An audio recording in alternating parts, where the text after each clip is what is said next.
As we edge close to the summer 2025, focus switches to the international scene, that's right. And of course, over in the States, it'll be a Gold Cup, that's right, with 16 nations competing for glory. Today, we're going to preview a nation, and we're coming at you next.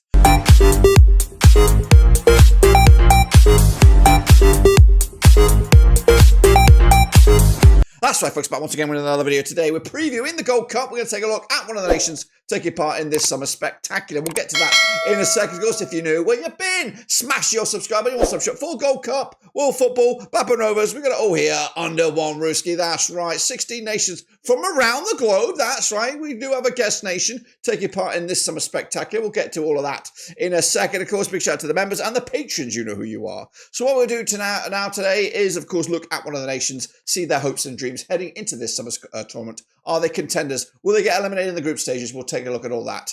We're going to start right here, right now. Next up out of the blocks is Honduras. That's right, qualified as preliminary round winner. What does that mean? Well, I'll show you in a second. Of course, they qualified just the other day, back on 25th of March 2025. They've been here 17 times in this kind of style of the Gold Cup, and of course 23 times in the old school rendition of the Concacaf tournament. Their last appearance was back in 2023. They were runners-up once in this version here in 1991, but they were champions in the old school rendition back in 1981. They're currently ranked 75th according to the world of FIFA. What does that mean? Well, we'll have a little look in a second. Of course, let's take a look at the key men then for Honduras coming into this. Luis Palma, your main man, plays this football over in Greece.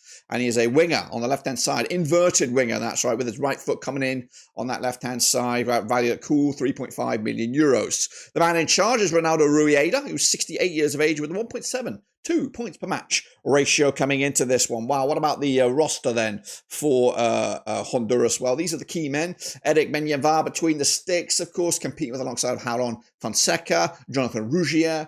Into the defensive ranks with Andy Najar, plays his football with Nashville, I believe.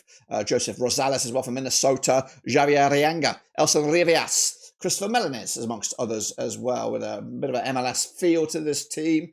Into the midfield ranks, we've got the Alexa, quite a stealthy, or not stealthy, beefy looking midfield. Again, this is just a snapshot, a look at the Honduras possible team roster. Definitely too many players in this squad here. But the likes of Kevin Arriaga, on the books of Zaragoza, I think. Miami's own, David Ruiz.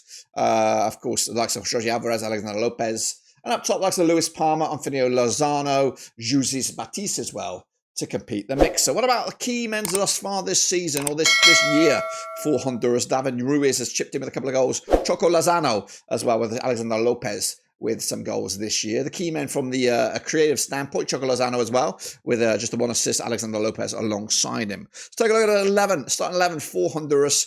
Not too long ago, again, this is something we could see in the Gold Cup, likes of Eric Menyavar between the sticks there, Luis Vega, Dennis Molano to be the two centre-backs with, and he wears the captain's armband as well. Full-backs of Franklin Flores, Andy Najar as well, half Belgian for the Nashville right back. Into midfield, likes of Kevin Arriaga, Villalbi Flores, and I've got, when we move further forward, we've got the likes of Jorge Alvarez behind the likes of Luis Palma, Romell Quioto, and Jorge Barucci up top. So those are some of the key faces that we could see for Honduras in this year's tournament. But let's remind ourselves once again how they got to this stage. They qualified via this preliminary knockout. They took out Bermuda along the way in a bit of a goal bonanza in first leg, 8 goals in it. They won 5-3 and they wrapped it up in the second leg, just a 2-0, a job done. How do you like that? Of course, this is, of course, the group that they're in, the group of death, I would say, because Canada looked good for the qualification spot, but then they'll be joined probably by one other. Honduras are well and truly in the mix. El Salvador could cause some problems.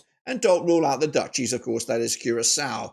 Honduras will open up their campaign against Canada on June 17th. They'll take on El Salvador June 21st. And then Curacao wraps it up on the third match there on the 24th. If they can get out that first game against Canada with something, and again, when you think about it, playing your first game against the big boys, everything, all the expectation, all the hope, maybe a slow start from Canada. Honduras could nick a point there, and then who knows? They'll get a win maybe against El Salvador or Curacao, and then they might be in the driving seat, come out in Group B. And of course, who knows where they'll go at the end of this one. This is what they're wearing, though. A traditional white kit for them, navy or a very light blue away one. They have a third kit, which is also pretty savvy as well. They are located in that heartbeat of Central America, alongside Guatemala, El Salvador, and Nicaragua. All very similar kind of country feels for them, similar colors as well. in regards to their kits. But what about, of course, my expectation for Honduras? So, of course, they're coming at you with a point to prove. They go under the radar as one of the Central Americans heavyweights that just don't get enough credit. Maybe, the golden generation has passed Honduras nowadays, but they definitely can compete. And I do have them as one of the outsiders to make it through to the quarterfinal stages. That's right, Honduras, to cause a bit of a rat's nest in the quarterfinal stages and maybe challenge for something special, semi-final berth, and who knows after that. Because if you can get to the knockout stages, you just don't know. And with the Honduras faithful in the stands there, they will be cheering these guys on to see if they can get very far in this competition. So keep an eye on. These are one of my dark horses to cause some problems. I think they'll do very, very well. And again, hopefully, we'll see the likes of these guys in the World Cup in a year's time. But that's my take on Honduras. Well, there you have it, folks. There you bloody have it. That's right. Does this nation stand a chance